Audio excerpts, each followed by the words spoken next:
जय हिंद साथियों, नमस्कार। मैं हरपाल ठाकुर, सीहोर, मध्य प्रदेश से।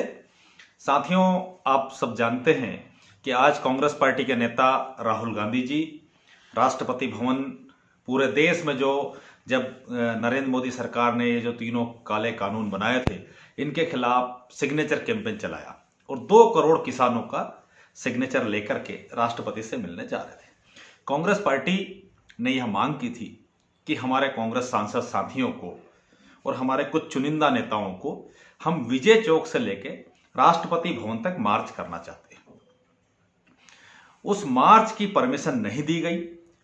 3 दिन पहले से घोषित मार्च था, इसके बावजूद भी किसानों के हक में कोई आवाज नहीं उठे, कोई रैली या कोई मार्च नहीं निकले। इस बात के लिए नरेंद्र मोदी जी ने और अमित शाह जी ने तत्काल आज धारा 144 लगा करके उसकी परमिशन नहीं दी।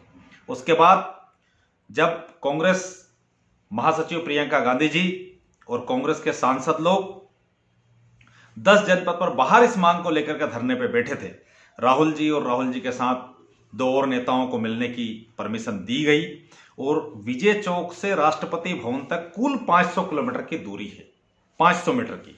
अब 500 मीटर की दूरी का मार्च नहीं निकालने दिया जा रहा। भारत के प्रधानमंत्री लाखों लोगों की रैली कर रहे हैं, बंगाल में कर रहे हैं, हैदराबाद में कर रहे हैं, बिहार में की, पूरी दुनिया में जहां देखो वहां रैली कर रहे हैं, ठीक है। पर नहीं, कोरोना है। कांग्रेस के 50 सांसद राष्ट्रपति भवन तक मार्च नहीं कर सकते। कांग्रेस के 50 और नेता मिला के 100 लोग राष्ट्रपति भवन तक मार्च नहीं कर सकते, क्योंकि अगर लोग सड़क पर दिखेंगे और कहीं गलती से मीडिया में या कहीं यह मैसेज चला गया कि भाई किसान का धरना जो चल रहा है उसके बारे में लोग बात कर रहे हैं, तो इनके मालिक नाराज हो जाएंगे और इनने जो लूट का रास्ता बचाया है उसके लिए माहौल बनेगा। बड़ा दुर्भाग्य की बात है कि आज हमारा अन्नदाता लगभग महीने भर से ऐसी कड़कती ठंड में दिल्ली की बॉर्डर पर धरने पर बैठा हुआ है।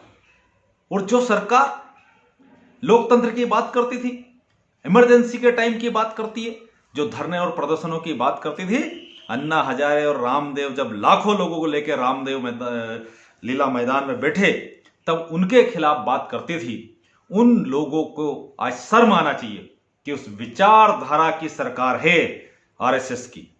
वो लोग आज हिंदुस्तान के अन्नदाता को रामलीला मैदान में उन्हें नहीं आने दिया, उस अन्नदाता को जंतर मंतर में उन्हें नहीं आने दिया, उस अन्नदाता को उन्होंने वहां इंडिया गेट पर नहीं आने दिया।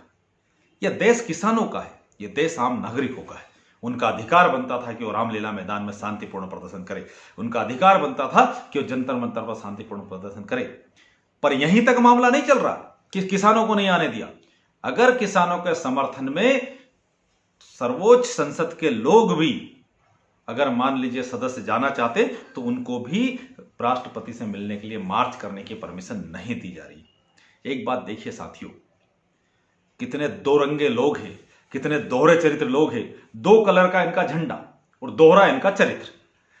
कैसा कि अध्यादेश लेके आते हैं कोरोना महामारी के दौरान, फिर संसद में जबरदस्ती पास कराते हैं कोरोना महामारी के दौरान, और कोरोना महामारी पे थोड़ा बहुत कंट्रोल होता है तब संसद का शीत का सत्र ये कह के टाल दिया जाता है कि अभी कोरोना महामारी चल रही है। मोदी जी, ऐसे काम नहीं चलेगा। हिंदुस्तान का अन्नदाता सड़कों पे बैठा हुआ है, उसकी बात को सुनिए और अविलंब तीनों काले कानून वापस कीजिए। इससे नीचे पे कुछ भी स्वीकार नहीं होगा। और इस देश का अन्नदाता, इस देश का किसान आपको, इस देश की कृषि आधारित अर्थव्यवस्था को, इस देश के सामान्य उपभोक्ता बाजार को अडानी और अंबानी को नहीं सौंपने देगा। साथियों, अगर इतना नहीं होता, जो लोग कहां हैं वो सब लोग जो लोकपाल आंदोलन के समय अन्ना और बाबा रामदेव के समर्थन में थे, कहते थे नहीं, जनभावना के अनुरूप निर्णय करना चाहिए, जनभावना के अनुरूप निर्णय करना चाहिए।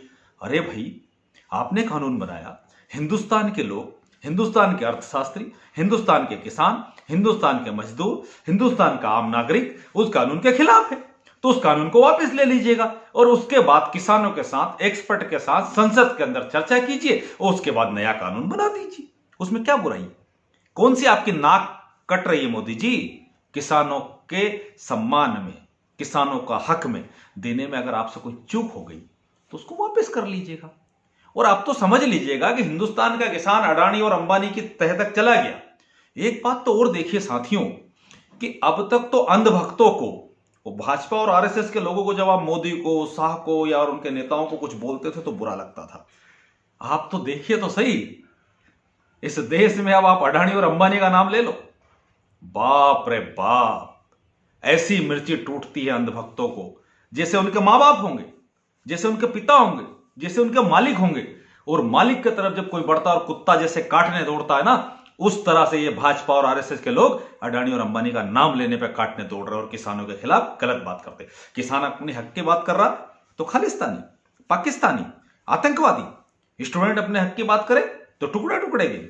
और अगर कोई वो करे और दोहरा चरित्र इनका देखिए, एमयू को क्या बोलते हैं, मिनी पाकिस्तान, और प्रधानमंत्री कल नमूना क्या बोलता है, मिनी इंडिया।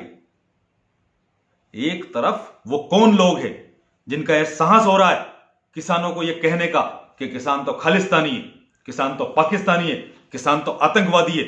आपको शर्म नहीं आती? उन किसानों के बेटे, उन किसानों के भाई, उन किसानों के परिवार के सदस्य आज भारतीय सेना में सीमा के ऊपर रात दिन हमारी रक्षा करते, और आपको शर्म नहीं आती?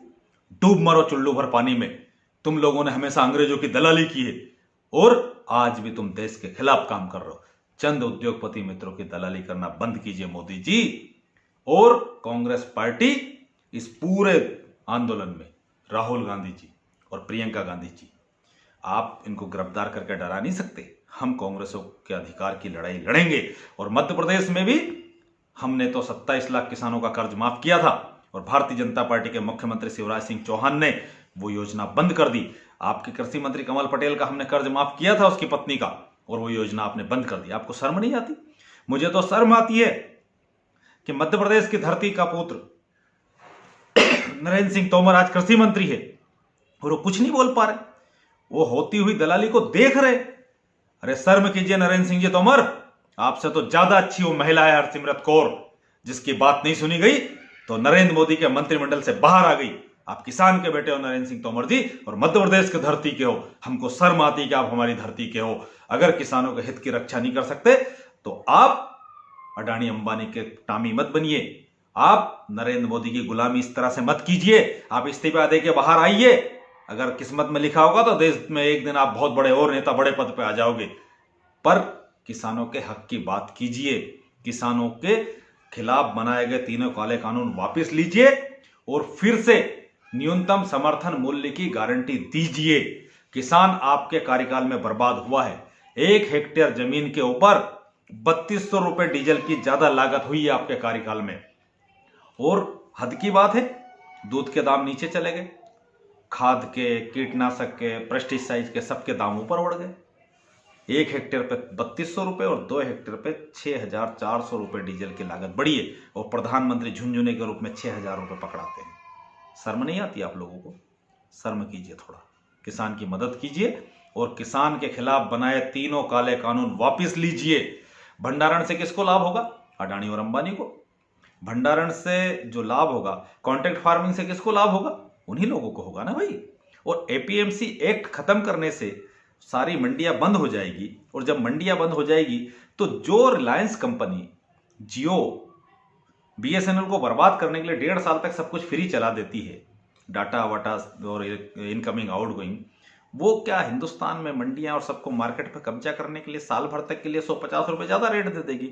और जब सिर्फ वो बचेंगे तब हिंदुस्तान के किसानों का शोषण करेंगे, उपभोक्ता का शोषण करेंगे। उपभोक्ता को जो आटा आज 25 रुपए किलो मिलता है वो 150 रुपए किलो मिलेगा।